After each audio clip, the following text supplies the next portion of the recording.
This is the place? The Bellevue Hotel, yeah. I picked him up right out in front. Now, but I cannot say for a fact that he was staying here. I mean, he never actually said... All right. We'll check it out. Hey, Watson. Yes, boss? You'd better go back out and stay with the car. It's in a no-parking zone. You mean you guys have to worry about getting tickets? Yeah. Come on. Well, I'll do my best, officer, but this is a big hotel. I don't even know this guy's name. Excuse me, ma'am. Yes, may I help you? Yeah, we're looking for someone who might be staying here. Mm-hmm. Okay, Grove, you're on. Yes. Well, it's a man. Mm-hmm. He's about 6 feet tall. Perhaps if you just told me his name. I don't know his name, I'm sorry. But he was a very distinguished-looking guy. We have a lot of people staying with us, and we specialize in distinguished-looking people. He was from Miami. He told me that. Oh, all right. I suppose I can look down our register here. I only see one guest from Miami, Mr. Langston. Langston? Frederick Langston. He checked in earlier today. Fine-boned, broad-shouldered, about 45, a bit gray at the temples. Sir, I do not examine every guest. Wearing a dark green silk suit? Langston? Oh, yes. Oh, I know who you're talking about. What room is he in? Oh, room 212, but you won't find him in. Why not? Well, he was taken away about a half an hour ago by the police.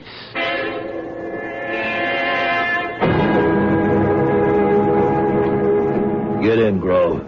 You find him, boss? The police got him. The police? What for? I don't know.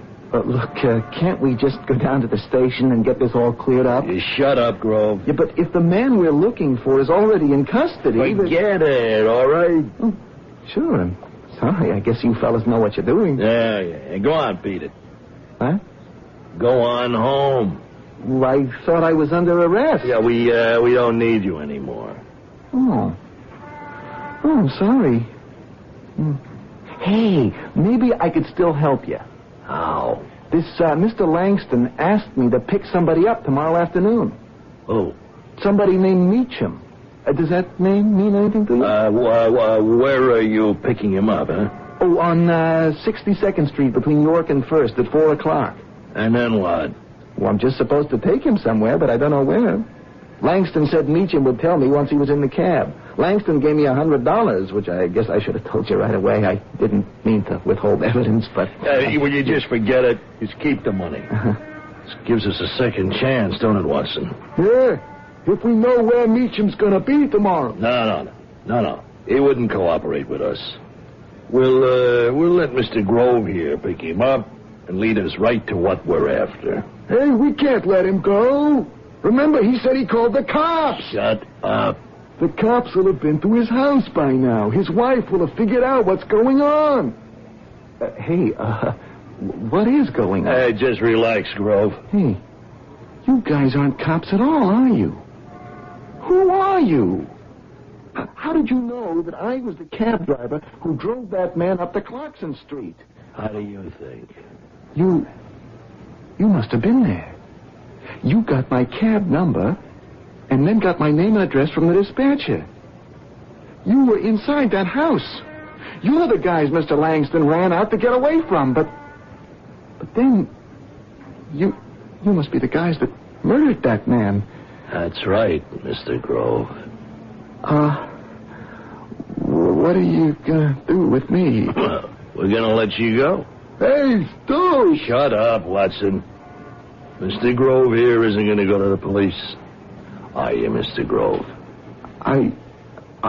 Just bear with me for a minute, Mr. Grove.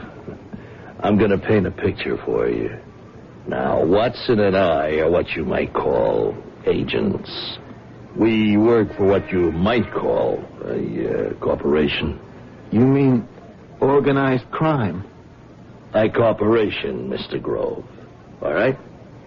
Now, we are after something, and you're going to help lead us to it by picking Meacham up tomorrow. And every time you have the itch to call the cops, just remember, We're just a couple of small chips on a very large iceberg. Frank? Oh, Frank, you're home. Are you all right? Yeah. The two detectives that arrested me, they realized they'd made a mistake, so they let me go. Oh, you don't need to lie, Frank. I know the truth. What? I know those two men weren't police. Our real detective was here about an hour ago. Oh, I thought I might never see you alive again. How did you escape from them? Well, they let me go. Oh, thank the Lord it's over. No, it's not. It would be if I hadn't opened my big, helpful mouth before I realized they weren't cops. See, I told them about this guy Meacham I'm supposed to pick up tomorrow. So now they're going to shadow me until they get what they're after. Well, what are they after? I don't know. Oh, this poor Meacham. What do you think they'll do to him? No, it doesn't matter. They're all a bunch of crooks. Well, now, how do you know that? Because the police, the real police, have taken Langston into custody. Langston? Oh, yeah, that's the guy I drove up to Clarkson Street in the first place, the start of all this trouble. When we got to the Belleville Hotel, the desk clerk told us the cops had just been there and taken him away. Obviously, I've gotten caught in the crossfire between two gangs. Langston must have been on his way to make a connection with the man Stokes and Watson murdered. He realized something had gone wrong and ducked out before they got him, too.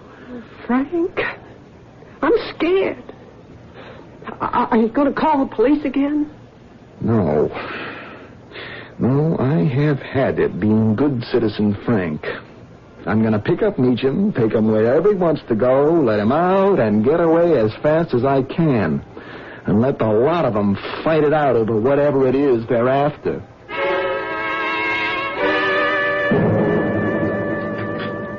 Morning, dear. Oh, morning, Luce. I got breakfast on. Oh, here's the morning paper. Oh, I'll take the vacuum out and clean the cab while the eggs are cooking. Okay. And don't you get so wrapped up in the paper you forget to keep an eye on the stove.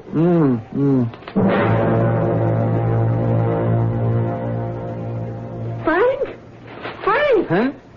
Oh, did the eggs burn? Look what I found in the cab. A velvet pouch. Where was it?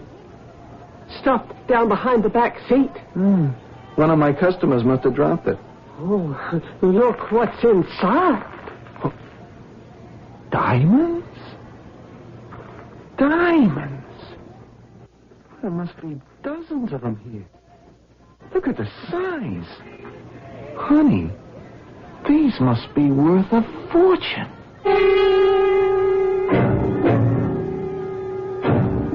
What people are ashamed of usually makes a good story, says a character in one of F. Scott Fitzgerald's novels. And by the same token, what people try to hide can also make an interesting tale. Is it safe to assume that we have finally discovered the object of all the mystery? If so, Frank may not be as close to extricating himself from his unwilling involvement as he had thought. Of course, the big question is, what will he do? We'll find out when I return with Act 3.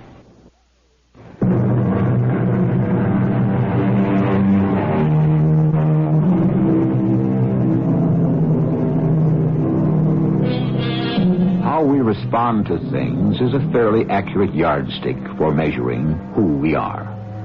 Frank Grove has already demonstrated that by nature he is a law-abiding citizen, ready and willing to be as helpful to the authorities as he can. Lucy, his wife, has been somewhat less civic-minded, but then she may have something else on her mind, like staying alive. Diamonds. Look, Lucy, look how they catch the morning light, how they reflect the sun. Have you ever seen anything so beautiful? Frank, how did those diamonds get into your cab? Of course. This must be it. This must be what all those guys are after. Are you sure? I mean, couldn't someone have just dropped this by accident? No, Langston was the only fare I took last night. It had to be him. But you said he didn't even have any money on him until after he came out of that building. Well, I don't know. Maybe he just said that so I'd be forced to wait for him. I never would have hung around that neighborhood otherwise, and he'd never found another cab there, especially at night.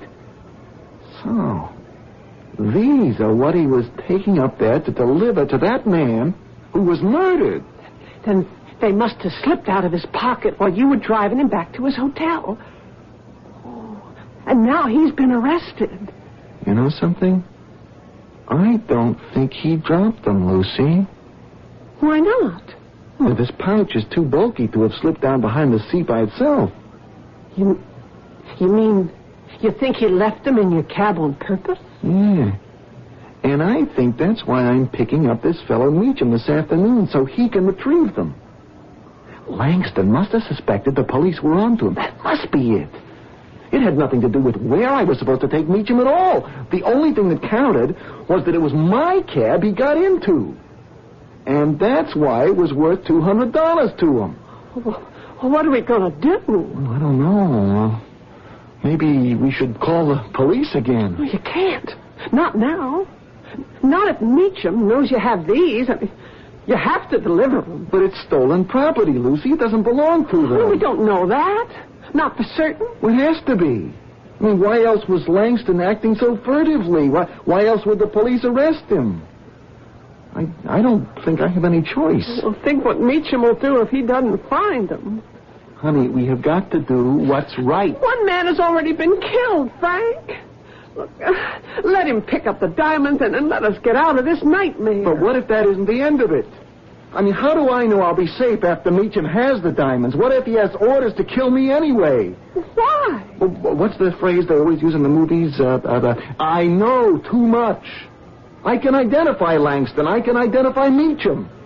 Honey, these are desperate men. The police are obviously on to them. One side's already shown they're ready to kill for these little pieces of rock. Why not the other? It's not fair. It's not right that you should have gotten caught up in this. But the fact is I have. I have got to go to the police. At least they can protect us. Oh, from two mobs?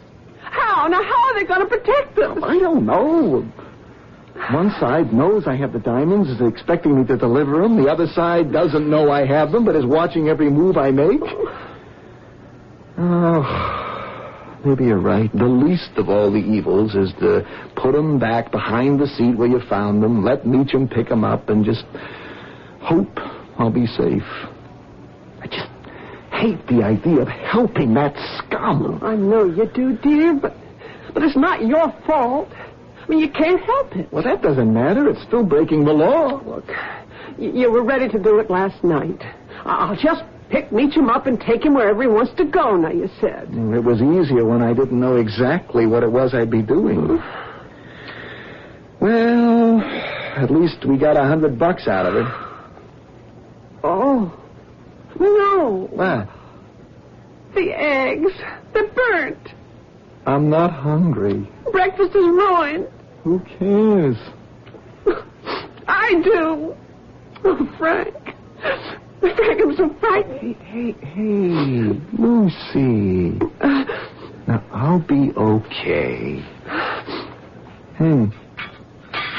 What's this? What? Well, this picture in the morning paper. It's him. Who? Langston. The man I took up to Clarkson Street last night. Huh? Well, there's a whole article on him. Noted businessman seeks asylum. Businessman? Frederick Langston, highly respected jeweler, has voluntarily placed himself in police custody prior to testimony he intends to give later this week to a grand jury. A grand jury investigating mob infiltration into the jewelry business. Are you sure this is the same man? Yeah, it says he's from Miami. Well, that's where this guy was from. And the picture, I recognized him right off. Oh, but if he's a businessman... It says here he has documented evidence of such infiltration, that honest businessmen have had to conduct large-scale transactions in secret, and that even so, a number of jewelry dealers have been murdered. The man in that building in the Bronx. Yeah. So Meacham must have been a colleague of his. Yeah. Well, I've got nothing to worry about. Except... What? Well, I can't take these diamonds to him now. Stokes and Watson will be right behind me. Meacham will be robbed. Worse. But if you don't... Lucy, those guys are murderers. Who's that? Quick, get these diamonds out of sight. Okay. Yes? Mr. Grove? Yes. I'm Detective Lieutenant Thompson with the police department. Oh. I was here yesterday. Didn't your wife tell you? Oh, yes. Well, she said you were abducted by two men posing as police detectives. I was, yes. Two men probably connected in some way with the dead man we discovered up in the Bronx. In response, I might remind you to your phone call. Yeah. Well, excuse me, they let you go, or did you escape?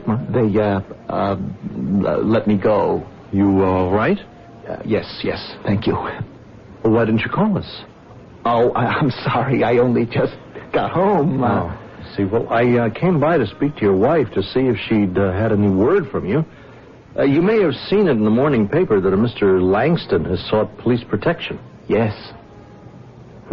That was the man you drove up to the Clarkson Street address? Yes, it was. And the two men, the ones who abducted you? Oh, I think they're the men you're after. I mean, I think they're the murderers. They wanted me to take them to the hotel where I dropped Langston off. Well, obviously we have to find them. Mm-hmm. Can you tell me anything about them? What kind of car they were driving? Well, it was dark. I didn't notice. Well, did they drop any clues about where they might be? No. When they found that Mr. Langston had been taken away by the police, they just let me go. And they said nothing? Only that I wasn't any more use to them. I see. Well, thank you. I hope you don't think I'm withholding evidence. No. I'm sure you're being of all the help you can be. Good day, Mr. Grove. Thank you, Frank. I'm a coward. No, you're not. I should have told him the whole truth. Why? It's none of our business. No, honey, an innocent man might get hurt. But we never asked to get involved. Innocent? They're no more innocent than those crooks, using you for their business transactions, off which they'll turn a very nice profit, thank you very much. Langston had no right to involve you this way, against your knowledge. You could have been hurt. You still can be. I know. I'll just put the diamonds back in the cab.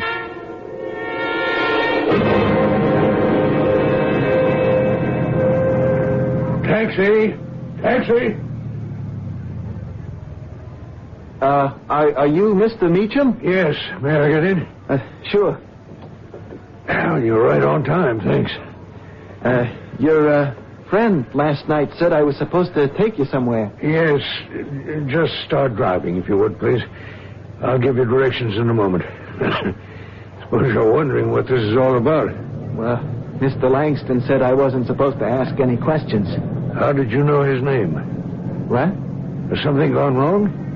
Oh, no. I saw it in the morning paper. Oh. So you know what business we're in, anyway. Why we're having to be so cloak and dagger, as it were. Mm-hmm. Where to? Pardon? Where am I supposed to take you? Oh, well, as it turns out, it doesn't really matter.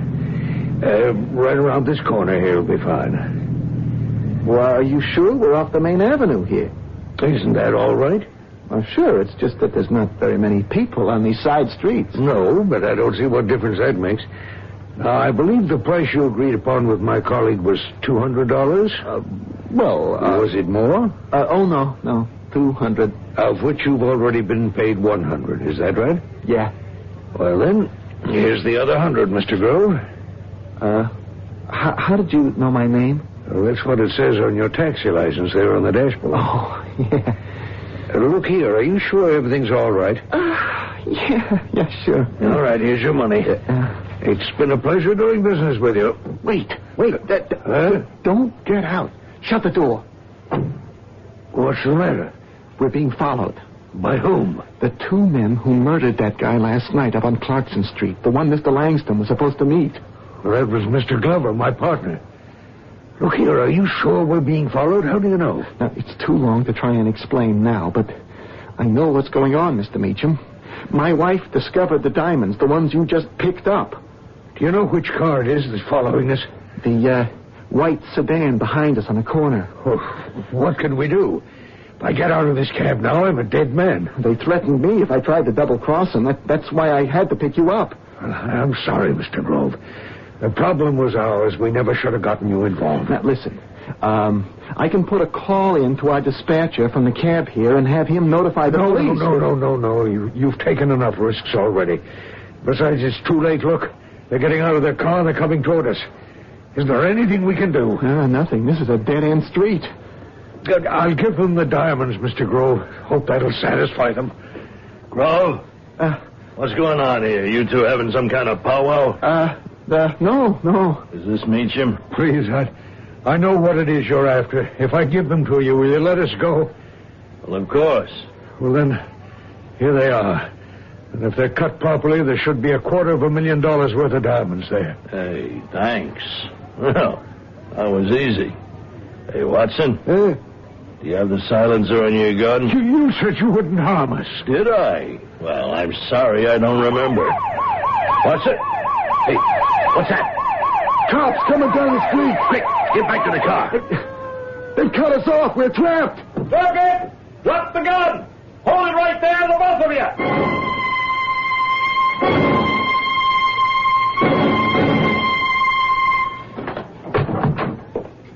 Lucy? Frank? Yeah. Oh, Frank. Are you all right? Did the police get there in time? Ooh, just barely. Lieutenant Thompson said it was you who called them, right? Yeah. I told him where you were meeting Mr. Meacham. Boy, you saved our lives. Honey, what made you change your mind?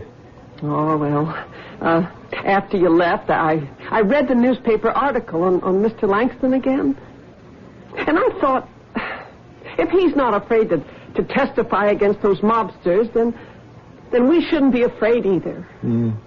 Lieutenant Thompson told me that Langston's testimony will create enough publicity that we won't have to fear reprisals. Hey, what's this? What? How come you're all dressed up? Oh, well, in case you've forgotten, you asked me to go out to dinner last night. Did I? Yeah. Well, maybe it'll all come back to me, while I'm changing into my suit. Our actions, even our best deeds, are rarely heroic. But then, so often the situations in which we find ourselves are complex and enigmatic.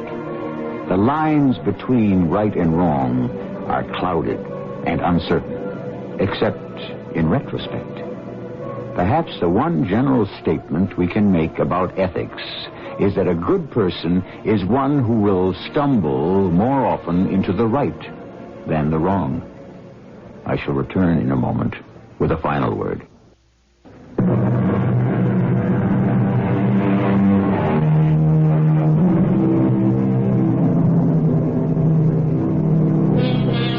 To know what is right and to be afraid, and yet to act upon your knowledge, that is the mark of a great person. So wrote the French man of letters, André Gide.